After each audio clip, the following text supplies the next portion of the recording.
Jon Skurr, Ireland Women's Sevens coach. You're off to Atlanta this weekend, but before we talk about Atlanta, can you just bring us up to speed on where the Women's Sevens programme is at the moment? Yeah, obviously we started up and running in September time. We had one competition to prepare for in Dubai. We've had a number of players coming through the system. We've looked at over the last 8 months, looked at about 400 different athletes or rugby players, trying to identify the best talent that can take the programme forward. We've got a successful TRD programme which is now really starting to flourish with a number of key performers, elite performers from other sports coming through to join the current batch of rugby players that we have and that we believe have got the potential. In January, a number of girls started to move to Dublin to centralise. So we've now got 6 or 7 players centralised in Dublin location, training on a daily basis for a few hours each day, as well as a number of the squad are located in Dublin. So we're really starting to up the level of intensity with the programme, the hours spent with the players, which is obviously important in terms of their training ages. There's also a new look to the squad, isn't there? From the squad that I suppose qualified initially, which was made up mainly of girls who'd come through the 15 system. Now you're looking at girls who are specialising in sevens. Yeah, it's been the last 12 months for Irish women's rugby. It's been fantastic. The success of the Six Nations team and the success of the Sevens team has challenged us. With the season planning schedule from the IRB, it's meant a lot of the events are clash. So what we've got to do is increase the pool of players. We've been out there and we've identified players that have the potential not only just to step up and play sevens rugby, but play international elite rugby and that can take the programme forward. We're very conscious that these players haven't had much experience, and we're putting a big package of support around them.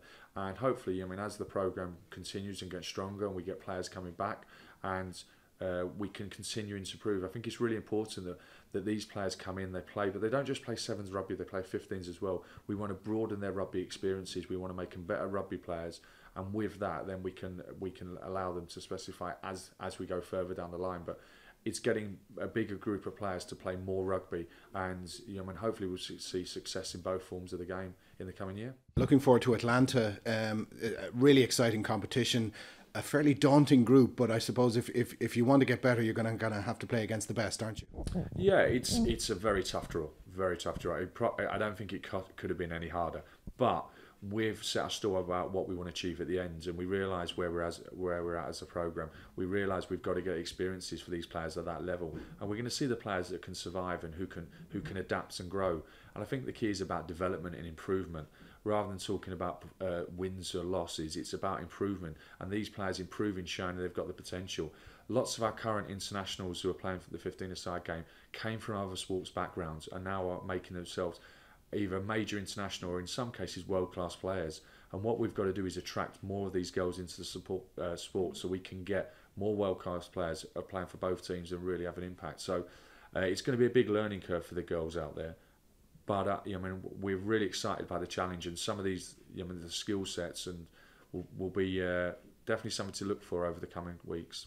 And ultimately, from a sevens perspective, this is all about building experience and building towards the Olympics.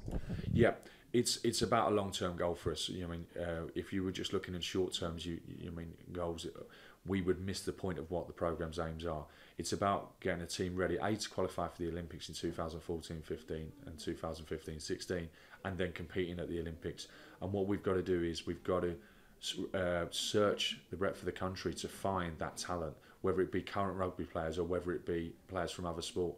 And so there's milestones along the way, and I think at the moment it's about developing the pool and then really fine-tuning those players, and it's about the long-term goal in the end.